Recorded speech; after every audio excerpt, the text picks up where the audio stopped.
کر اور حرام زادہ چودھری فراز حنیف نے مجھے زیادتی کا نشانہ بنایا۔ جب میں نے ان کو دھمکی لگائی کہ میں میڈیا پر جاؤں گی تو انہوں نے مجھے فیل کر دیا۔ میں نے پھر ان کو 1 لاکھ کی رشوت دے کر اپنا سیمیسٹر جو تھا اس کو کلیئر کرایا۔ میں اپنے گھر دور رہی، ہاسٹل میں رہنے والی لڑکیوں کے ساتھ یہ ایسے ظلم اور زیادتی کرتے ہیں۔ اس مافیا گروپ میں چودھری سہیل طارق، چودھری فراز حنیف، کیمسٹری سے ڈاکٹر یونس کھوکھر، اسسٹنٹ ڈائریکٹر محمد عارف، سیکورٹی آفیسر رشوت خور محمد سرور، سی ایس سے میڈم رایا اور مینجمنٹ سائنس سے ڈاکٹر احمد اور ندا سید شامل ہیں، جن کا کام مل کر چودھری سہیل طارق کو اور اس کا درندہ صفت خواہشات کو پورا کرنا ہے۔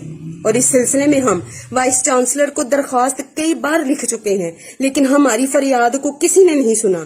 میں وزیر اعظم پاکستان، چیئرمین نیب اور چیف جسٹس سے مطالبہ کرتی ہوں کہ اس کیمپس کی انتظامیہ کی درندگی اور ظلم سے طلباء کو بچایا جائے۔ میں آپ سب سے گزارش کرتی ہوں کہ میری اس ویڈیو کو زیادہ سے زیادہ شیئر کریں تاکہ جو بچیاں ادھر رہ کر سائیوال کیمپس میں پڑھ رہی ہیں وہ ان کی درندگی سے محفوظ رہ سکیں۔